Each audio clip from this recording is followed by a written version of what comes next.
All right. So, hello everyone. Happy morning to all of you. So, how are you today? Okay. So, I hope and pray that everybody's doing good. So, napakabilis ng panahon, no? So, nasa midterm na tayo. So, for today's lesson, so today is September 26, 2023. So, we will be discussing our first topic for this term.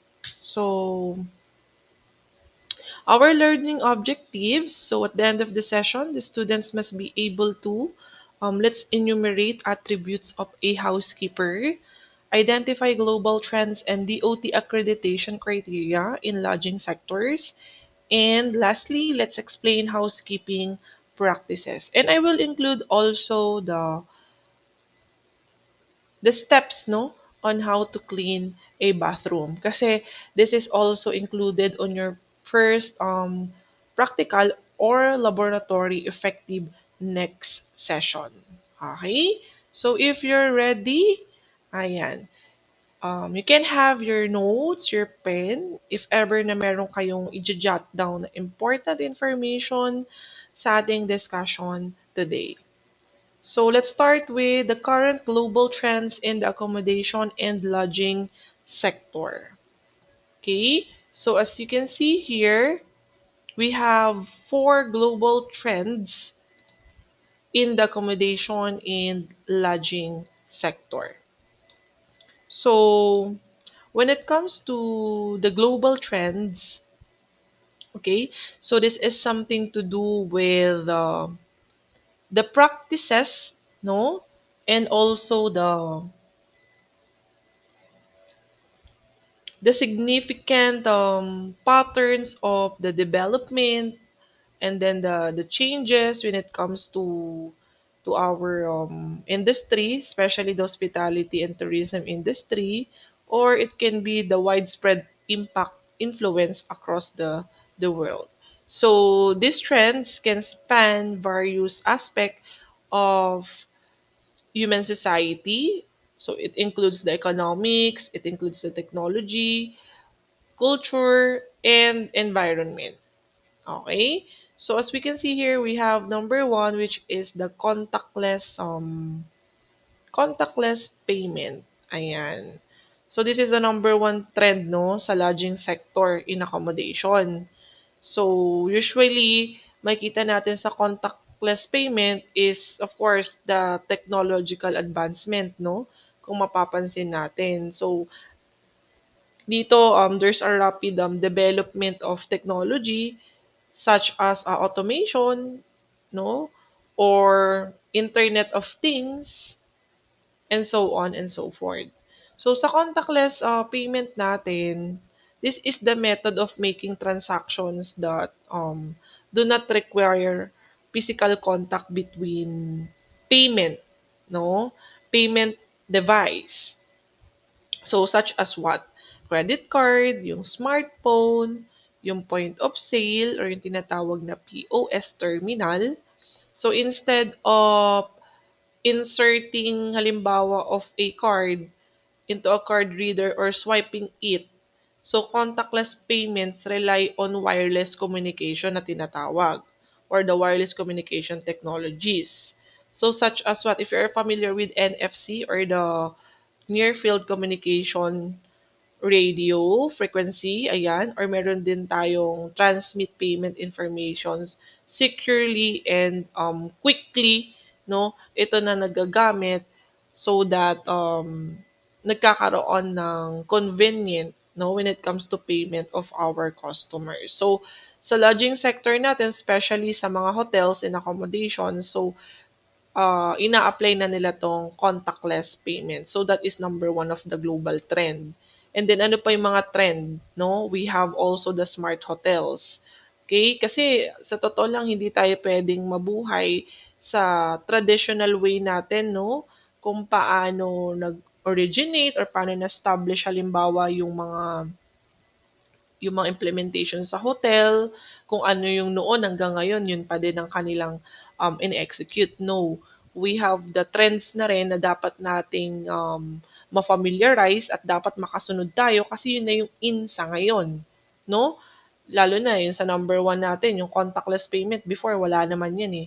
We will direct all the payment sa ating, halimbawa sa hotel, sa frontliner, no? Or yung cashier doon or receptionist. Pero ngayon, marami na tayong means, no? And then sa smart hotels naman, second ano natin yan ng global trends is what we call if you are familiar with the hospitality establishments that has the leverage advanced technology and automation na din, no? So para saan to enhance the guest experience and improve the operational efficiency sa loob ng isang establishment, specifically sa hotel or kung anong accommodation yon. And it provide a high level of convenience and what? Personalization, no, sa ating customers or ating guests. So, makikita natin dito, number one is meron na tayo mga in-room tablets, no? Pagdating sa global trend number two natin, which is the smart hotel. Sa mga rooms or guest rooms natin sa loob ng hotel, may makikita na tayo doon ng mga in-room tablets na tinatawag. So, paano to ginagamit, ma'am? So, yung tablets or ito yung mga touch screens sa guest room that provide information about the hotel services. So, i-scan lang nila yon, no? Magpa-pop up yung mga informations na kailangan nila. And then, ano yung mga local attractions na pwede nilang makita doon sa hotel na yon, lalo na kung this is a high-end hotel and really big hotel. So, hindi na natin kailangan pang pumunta sa frontliner or to have a phone call sa ating frontliner just to ask ano yung mga local attractions or pwede nila makita sa loob ng hotel or sa accommodations na yon. And then the ability to request room service is pwede na rin tayong gumamit ng mga in-room tablets. Okay, so yung means of communication natin is by means of the advancement of the technology na din.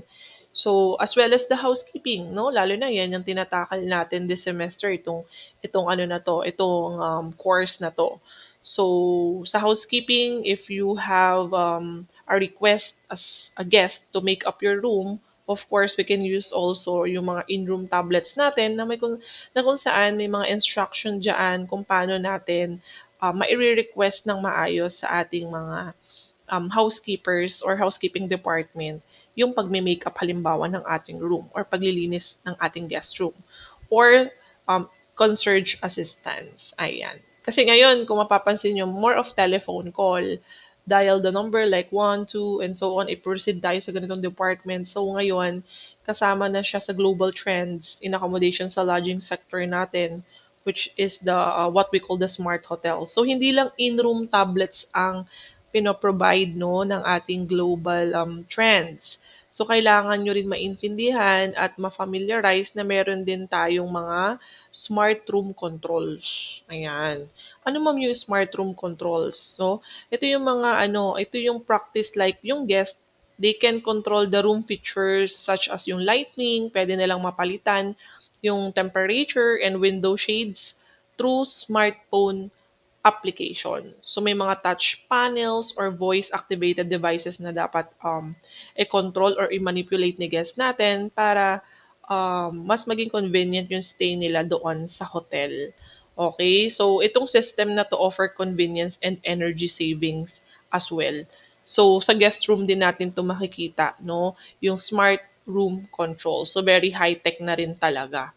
Okay? At marami na ring hotels ang kumbaga ina-apply yung ganitong trends kasi kailangan nga nating sumunod ngayon sa ating ano yung in sa ating community and society, no? At ano yung in sa mga guests natin, lalo na ang mga guests ngayon is gusto nila ng convenience, mas gusto nila high-tech at mas gusto nila is more of development and improvement, no?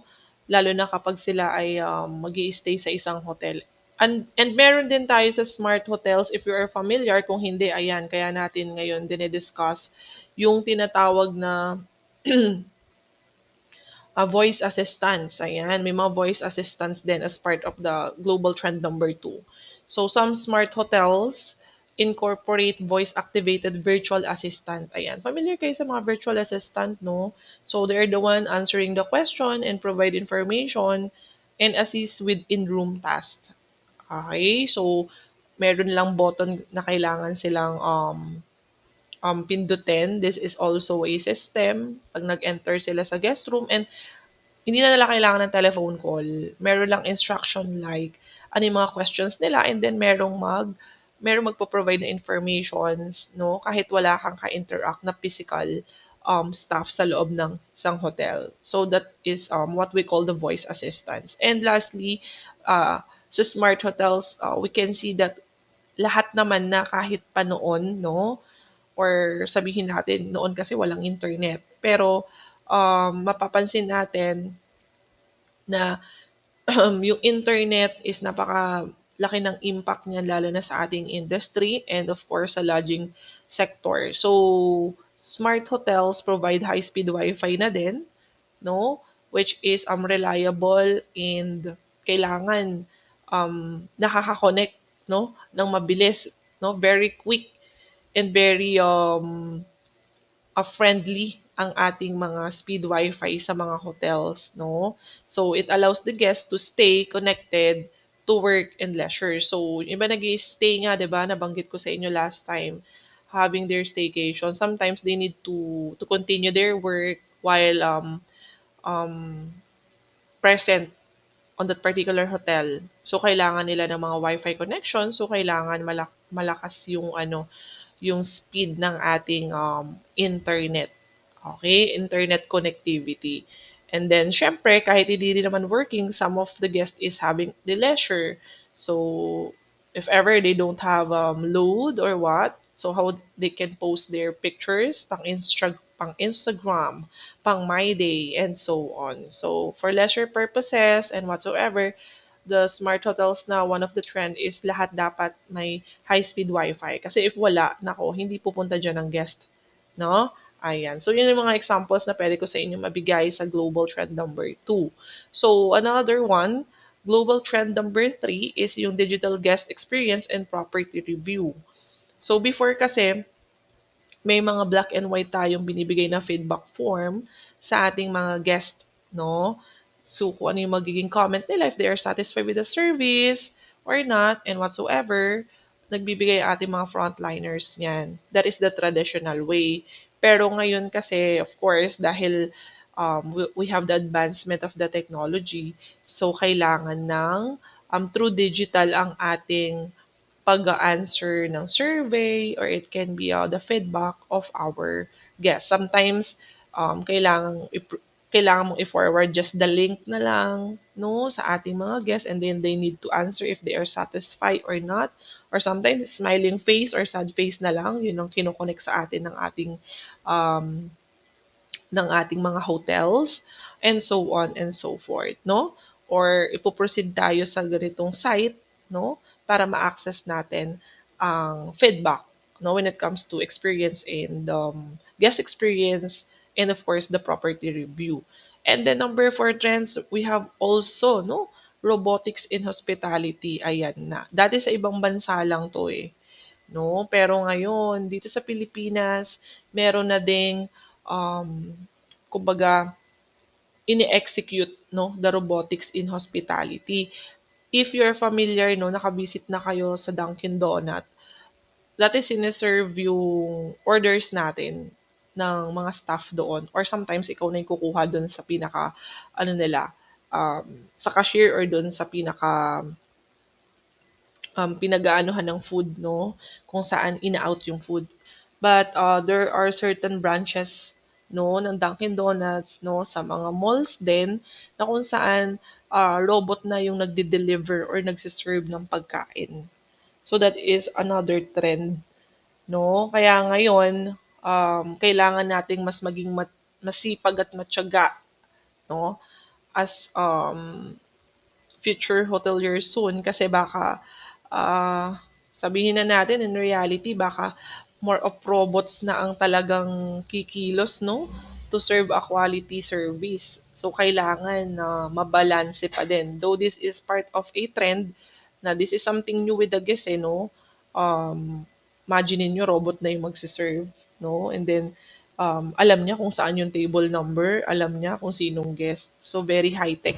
So, kailangan kahit papano is maka-follow tayo with the trends, but at the same time, hindi pa rin mawawala yung actual appearance ng ating staff, no?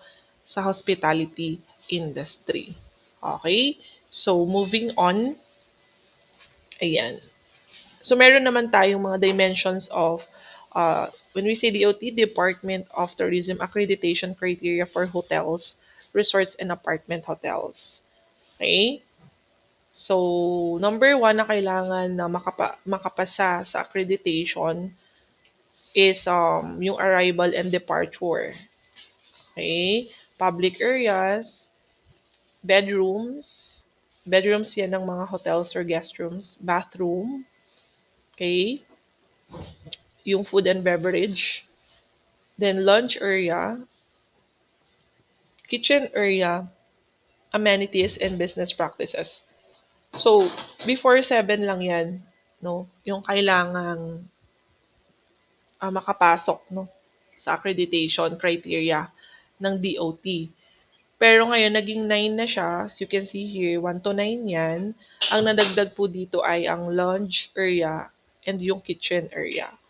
So, ito yung dating mga hindi pansinin na facilities sa isang establishment, no?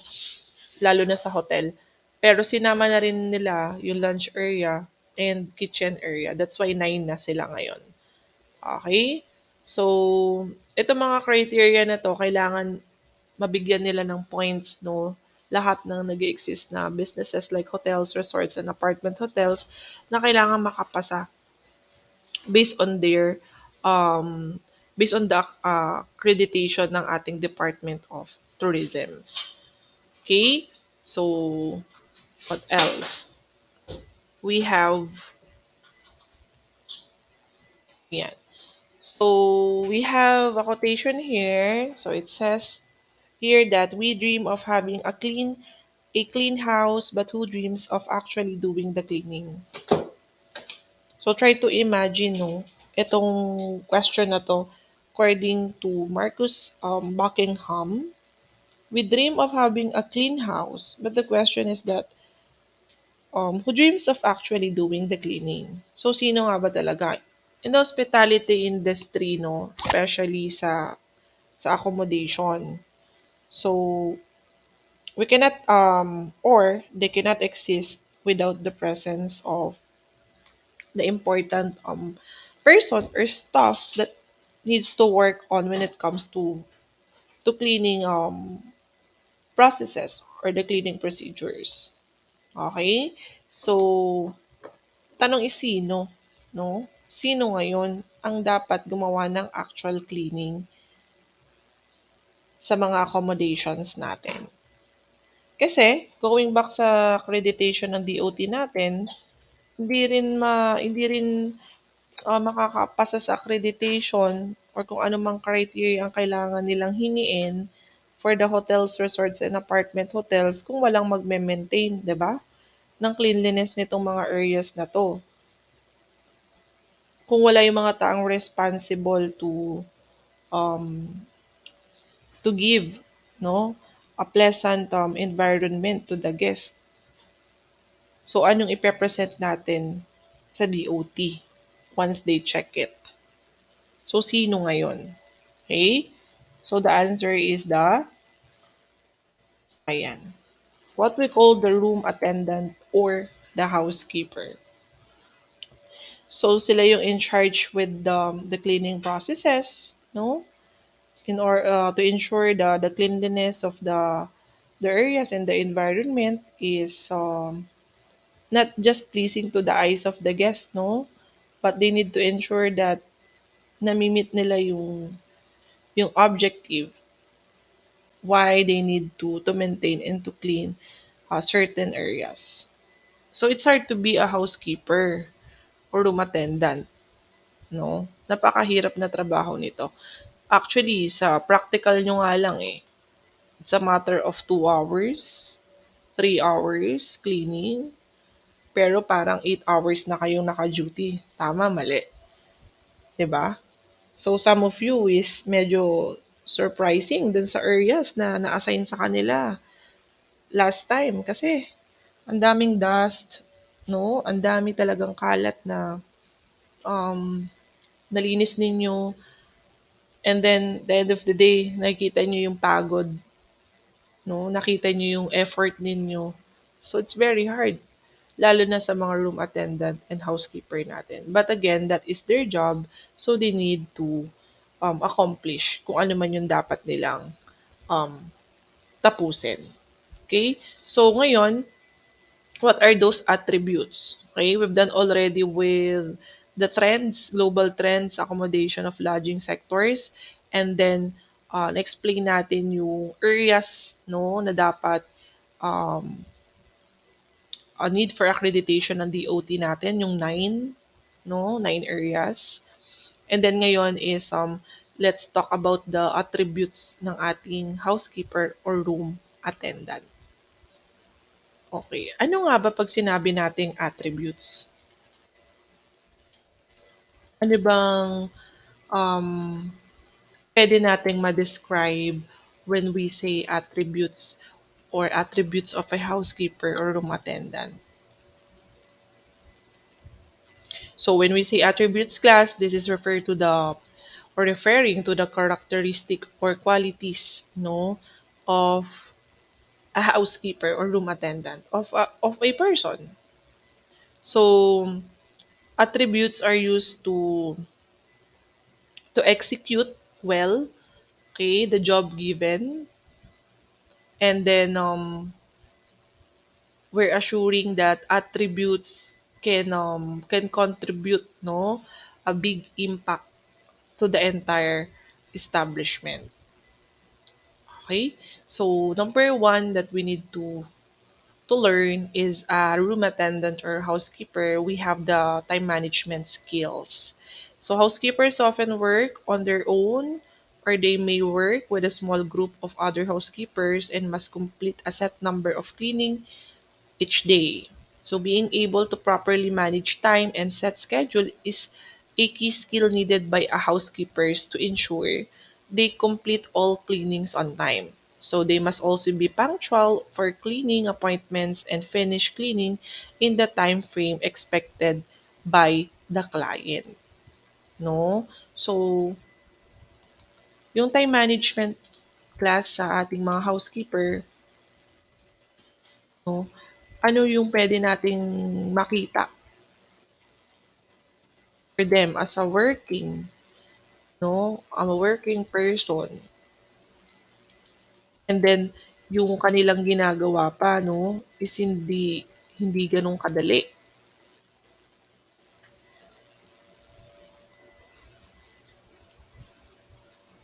Okay? So, time management is the process, no? Tandaan nyo to, this is the process also of organizing and allocating, no, the time to different activities. So, if you need to entail 1 hour for cleaning the bathroom, so you need to finish that within 1 hour.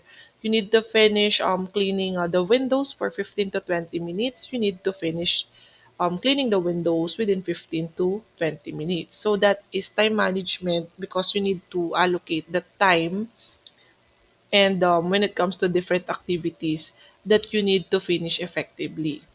Okay? And then measure din natin dito if the housekeeper has the time management, yung productivity, ilang activities yung kaya niyang matapos within the day. Okay, cleaning the bathroom, cleaning the lunch area, cleaning the public areas within 8 hours duty. Natatapos niya ba yung 9? Okay, 9 areas na nabanggit natin kanina sa DOT accreditation. Kaya ba? So if kaya, kailangan nating i-divide yung or i-control yung time given within 8 hours in a day. Okay? Because time management is very essential for personal and professional success.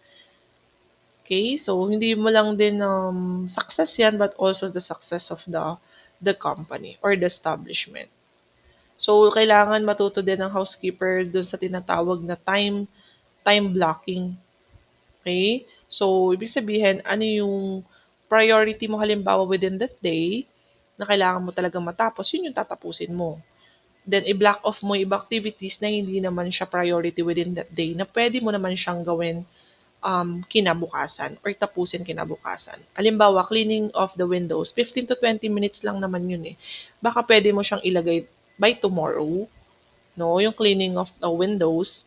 Kasi, mas kailangan mong i-priority yung paglilinis ng lahat ng bathroom, lahat ng guest room ngayon. Kasi yung windows naman is nasa lunch area siya na kung saan kaya naman ng time mo pang kinabukasan. So, i-block mo ngayon yung activities mo sa paglilinis ng windows. Okay, so that is example. And then, time tracking, napakahalaga nito sa time management. You know to monitor how you will spend your time. Okay?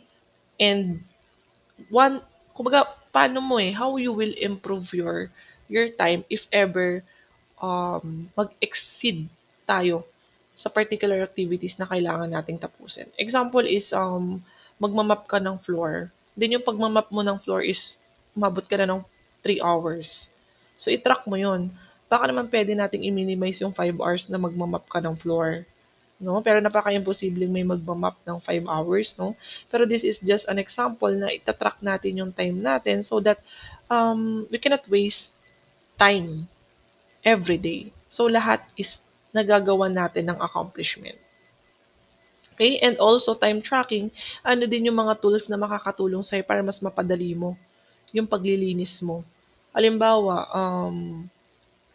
you need to clean the floor kasi may mga bubble gum na nakadikit, no?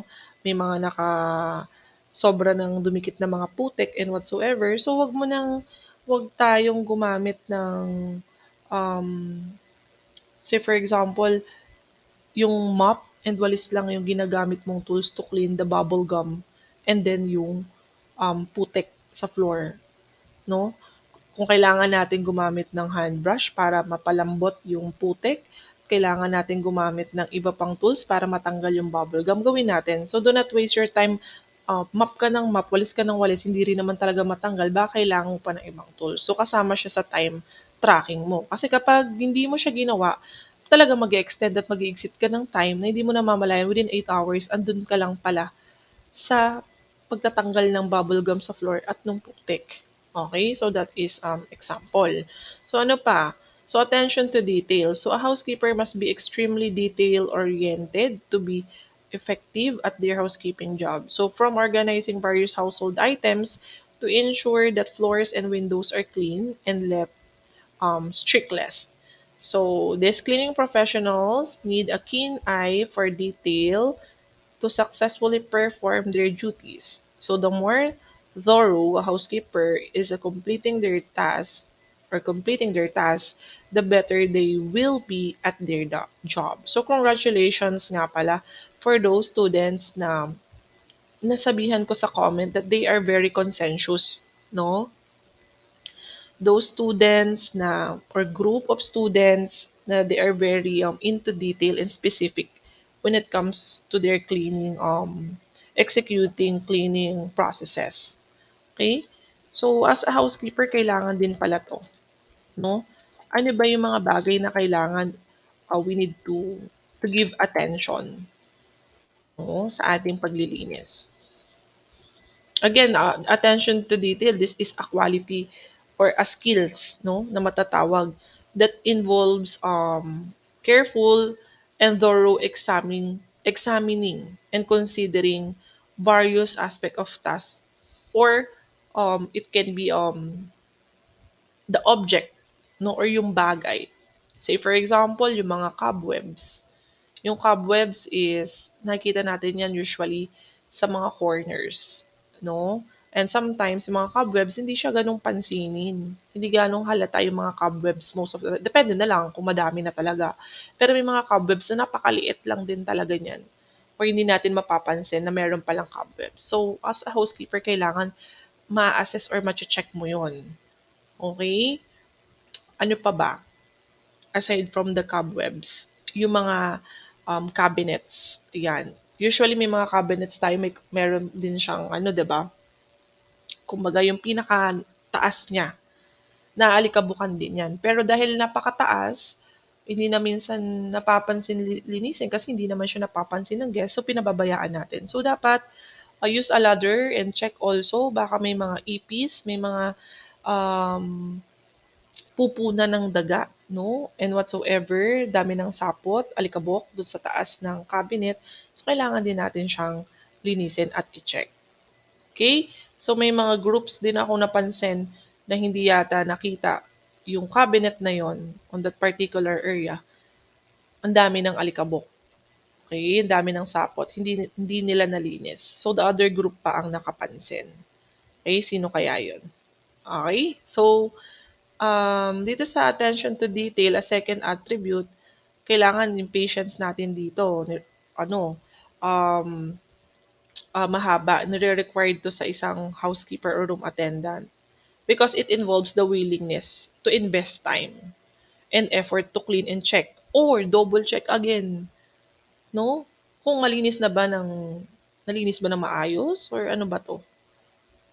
Nadaanan lang ng map, okay na. So we need patience when it comes to attention to detail. And also, kasama na rin dito yung tinatawag na creativity sa attention to detail. It's very important, such as you need to design the room, no? Or minsan kailangan nating baguhin yung style ng guest room, kung saan ipoposisyon yung bed, yung cabinet table, coffee table, yung chairs, and so on. So, it includes also creativity. Kasi, into detail ka din, paano mo siya i-arrange ulit or rearrange ulit para magmukhang bago or uh, something new siya pagdating sa ating sa mga guest natin, no? Pag nakita yan. So, always remember yung creativity ng housekeeper kasi attentive to detail, nagkakaroon yan ng significant impact sa ating pinaka-final outcome or final product. So, pag may final impact tayo nakita, of course, sa guest, domino effect yan. Okay? And also, we have the communication skills. So, housekeepers must regularly communicate with clients, coworkers, and supervisors to ensure the expectations for each cleaning and then thoroughly understood. So, without good communication skills, a housekeeper may not meet the needs of the client or overlook important components required to complete a particular job. So, ano ba yung communication skills natin? Sabi kasi nila, kapag housekeeper, less talk daw yan kasi more of linis lang ng linis. Okay, more of practical ang ginagawa. No? So, less yung pakikipag-communicate or interact sa guest kasi usually parang hindi naman nakikita ng guest, no, yung paglilinis nila from time to time. Papasok na lang ang guest sa hotel or sa guest room, maayos na, malinis na. So, less yung interaction natin sa guest, unlike sa mga frontliners natin. Pero yung communication skills kasi, it involves also the, what do you call this one? Yung tinatawag na non-verbal communication, if you are familiar with that. Lalo na if tayo is kailangan interact also with our coworkers and our boss, our superiors. So yung non-verbal communication, it involves the body language. Kailangan ma-utilize natin yung gestures, facial expression natin while we are on duty, yung posture natin, yung eye contact, no? Because it reinforce the complement, no, ng ating, or it complement the verbal communication. Ano pa? Yung proximity is part of the nonverbal communication. Ano yun, ma'am? So, it understand the personal space and adjusting based on the cultural norms and the nature of the interaction. So, lalo na kapag may mga coworkers tayo with different cultures as well, iba rin yung kanilang personal background, so kailangan maayos ang ating communication pa din sa kanila. So that is non-verbal communications. And then aside from that, ano pa yung mga communication skills natin? So active listening, part of verbal communication. If your boss, no, or supervisor give you instruction, so pay attention. no? Pay close attention with that.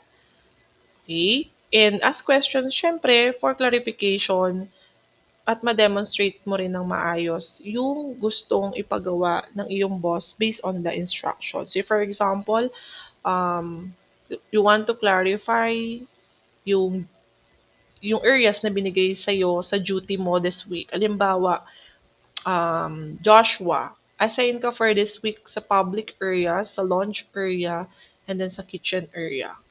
So, you need to know ano yung mga specific task that you need to accomplish doon sa binigay sa yung area, no? Kung saan ka mag-duty. Kasi may mga specific task lang din na kailangan mo i-accomplish and maaaring nasa kabilang or nasa ibang housekeeper kasi naka-assign yung ibang particulars din ng same area na na-assign sa'yo. So, you need to have communication on that, yung active listening. Kasi hindi puwedeng ikaw yung magde-decide, ano yung nasa mood mo ngayon, okay dito na lang ako sa sa guest room na lang ako maglilinis ngayon. Dito yung trip or nasa mood ako, eh, hindi. So, you need to clarify it. Or kung gusto mo magpa-change ng areas, puwede mo yan i-communicate sa ating supervisor or boss. So, that's part of communication. And we have also the interpersonal skills. So housekeepers often work directly with clients and also must be able to work well with others to be successful at their job. So common interpersonal skills needed by housekeepers to perform their job well include dependability, teamwork, and responsibility. So can you give an example of interpersonal skills? Do you have any idea in your mind right now? Do you have any idea when we say interpersonal skills?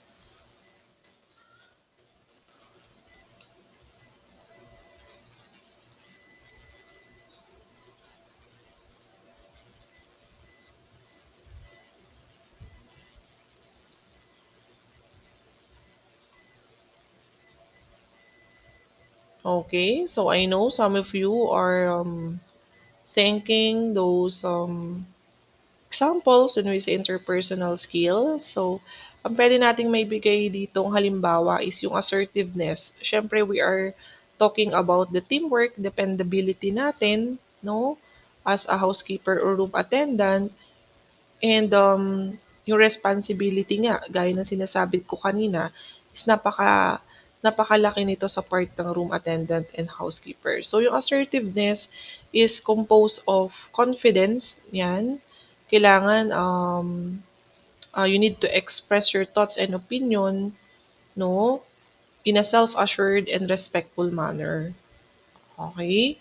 So, say for example, you want to have suggestions with your coworkers, your teams, and your boss. So you need to you need to express your thoughts in a good manner, respectful manner, so that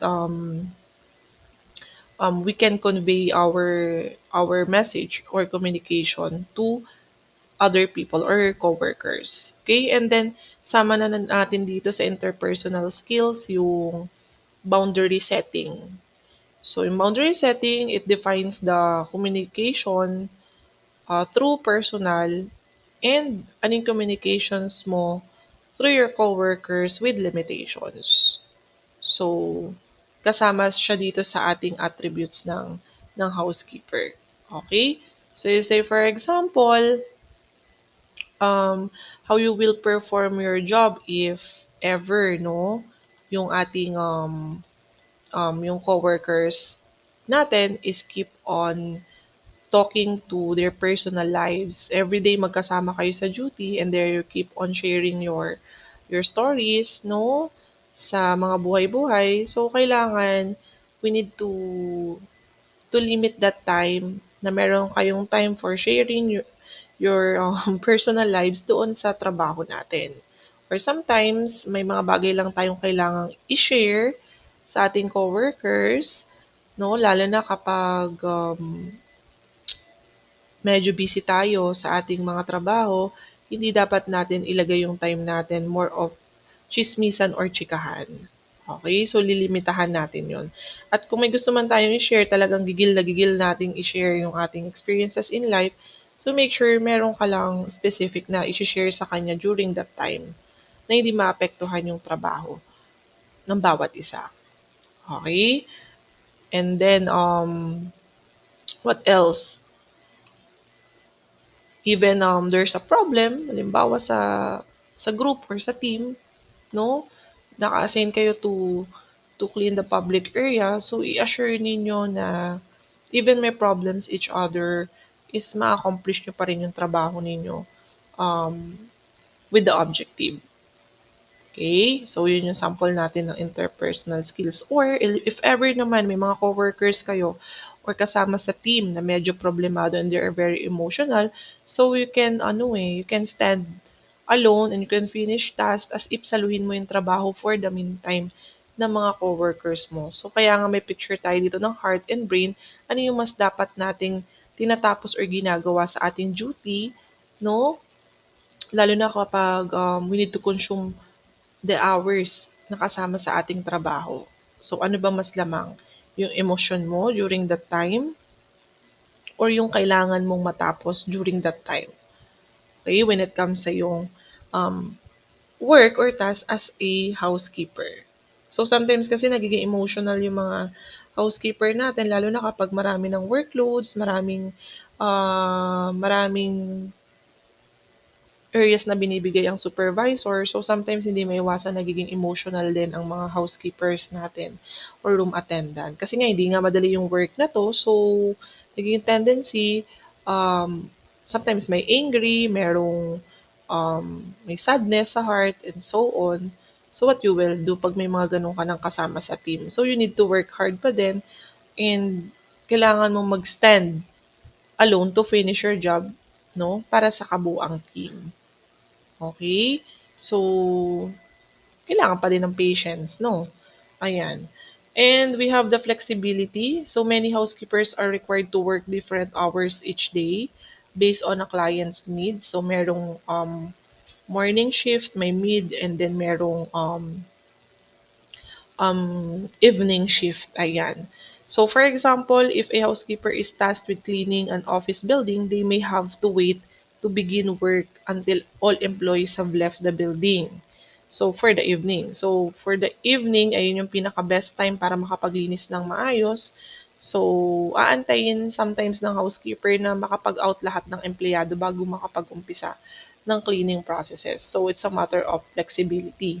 So, some housekeepers even work overnight naman or early in the morning. So, being flexible can help a housekeeper be available for more jobs and potentially make more money. Ayan. So, as HM student, kailangan um, lahat kayo, you are flexible kung saan kayo pwedeng dalhin, no? Ng task na pwedeng ibigay sa inyo soon ng inyong mga um, supervisor or boss. So, syempre, yung mga work naman na yan, related pa rin naman, no? Wala namang magbibigay sa inyo ng work ng pagiging flexible that is not related with your job. Okay? So, this is a valuable attribute in today's dynamic and fast-paced world, yung pagiging flexible natin. Because kung mapapansin niyo it allows to navigate change with what? With resilience and make the most of the opportunities and to adapt the evolving demands of the work and life of a person. So, in developing flexibility kasi, this is a personal trait. So, hindi ito dinidiscuss during the orientation kapag kayo ay nagtrabaho. Though masasabi na kailangan maging flexible, pero nade-develop to through our personal trait. So, maganda, nasa school pa lang, no, natitrain na tayo para mag-stretch sa mga task na pwede ring ibigay sa inyo soon once you work, no? So, it involves self-awareness, yung willingness, napakahalaga nito, and embrace changes. Yung dating hindi ka palalinis, no? Hindi ka mahilig maglinis, pero ngayon dahil ka-subject ka na ganito, or dahil naging HM student ka, naging organized and uh, in order ka lagi sa lahat ng bagay, di ba? It's better na de-develop because this is a matter of a commitment as well and a continuous learning, yung flexibility for our own growth. Okay? And also growth of the housekeepers and room attendants. Okay? Customer service. Housekeepers must have strong customer service skills to be successful at what they do. So this is because their work is based on the approval of the client. So ensuring clients are satisfied with the housekeepers' performance is key to being successful in this career. Okay. So who among you, no, ang malakas ang loob na makipag-deal sa client from time to time? It can be complaint, it can be just to communicate with them, kamusta sila, kamusta po yung service ng hotel na 'to, and so on. Sino, 'no, ang may lakas na loob to share the product knowledge, kasama 'yan as part of the customer service. Ano pa ba? Yung professionalism, 'no, kasama 'yan sa customer service. What else? Yung tinatawag na, clear communication, 'no, sa ating customers. Kasama din 'yan sa customer service. So, it refers to the support and assistance, 'no, provided by the business, provided by the organization, or provided by the staff. Specifically, it can be the housekeeper or the room attendant during and after the purchase, or during and after the interaction. So, ang customer service class, it encompasses a wide range of activities, no? And with that activities, there's always an interactions aim to ensure that really the customer satisfied with the service. Okay? So, dito sa ating customer service, kailangan din mataas ang skills natin when it comes to problem solving. Kasi if ever na may mga complaint, no? If ever may mga negative feedback ang ating customers, paano natin yun i-address? And also, kasama din sa customer service natin, yung we need to go the extra mile, no, as a housekeeper. So, this is the additional assistance na ino-offer natin sa guest natin beyond the standard of service to exceed customer expectation and build customers' loyalty. No, parang nabanggit ko sa inyo the pineapple tradition story, no? We need to go the extra mile as part of the customer service attribute, okay? And then we have also the housekeeping hard skills. So housekeepers need to develop several hard skills to be successful in performing their jobs. So hard skills are specific skills required to perform a certain task. So common hard skills needed to be a good housekeeper includes eto naman. Okay, so kailangan knowledgeable tayo when it comes to carpet cleaning, sweeping, deep cleaning, mopping, window treatment cleaning, vacuuming, dusting, bathroom and bedroom cleaning, infection control, and polishing. So this is part of the special skills of a housekeeper. So ito yung pinaka-core, no, ng isang room attendant or a housekeeper. So aside from other skills, kailangan ito mas lalo tayong knowledgeable and familiar. So it's not just the process but also the cleaning tools that we need to use. Ano din yung mga cleaning agents to be used, kailangan familiar tayo kung saan at kailan siya ginagamit. Okay? So some of you know already the process of sweeping. May iba sa inyo nag-window treatment cleaning na last time. Yung iba na-assign din sa bathroom, no? Nag-polish na din ng floor. Ayan. So, if meron na tayo niyan kahit papano, ayan. So, good job with that. So, kailangan na lang nating i-execute at i-familiarize pa yung iba pang skills ng isang housekeeper for you now as a student. Pero pag kayo naging room attendant and housekeeper na soon, kailangan po ay alam nyo tong mga basic skills na to, no, na dinidiscuss natin ngayon. Okay? And we have the practices, housekeeping best practices. So, para saan ma'am yung practices? Para mas ma-develop pa tayo to be a good and effective housekeepers or room attendant. So, number one is we have to to keep a detailed planner. Number two, take pride in your work. Number three, remain consistent. And then, I guess that's three lang. Okay? Ito yung mga practices na kailangan uh, ma-apply natin, no, as a housekeeper. So, yung planner, I'm planning also itong term, magkaroon tayo ng, as a group, ng detailed planner, no? So, I will give you the copy on how you will accomplish the detailed planner ng housekeeper or room attendant para every session, you have the plan as well on what you will do during the laboratory or practical. Okay? So, again, we have three important practices na kailangan tandaan. Keep a detailed planner, remain consistent, and take pride in your work. So, when it comes to cleaning the bathroom naman, so here are the steps to be follow. So, kailangan nyo po itong tandaan kasi ito yung i-apply ninyo sa ating practical or laboratory next session. But I'll be giving you a copy, no, ng ating cleaning the bathroom para masundan ninyo isa-isa on how you will demonstrate this one, no? So number one is to collect soiled towels and trash. Okay. Number two is to flush the toilet bowl, then apply disinfectant, and then leave for 15 to 20 minutes. Number three, start cleaning the walls from top to bottom with APC or the all-purpose cleaner, and then rinse or babanlawan. And then flush the bowl again and start cleaning using all-purpose cleaner with toilet bowl brush inside the bowl and outside of bowls. Use sponges as well and then rinse. Number five, clean flooring using scouring pad and hand, hand brush with all-purpose cleaner, then rinse and let in dry by the use of the cleaning clothes. The number six step, replace trash can with fresh underliner or another trash bags and put fresh set of towels. Okay, so number eight, apply air freshener or hug some bathroom deodorizer. Kung wala tayong bathroom deodorizer, it's fine as long that we have the air freshener. And then leave the door of bathroom for 2 foot open to avoid suffocating once enter. So again, itong cleaning the bathroom po natin ay apply natin by next session.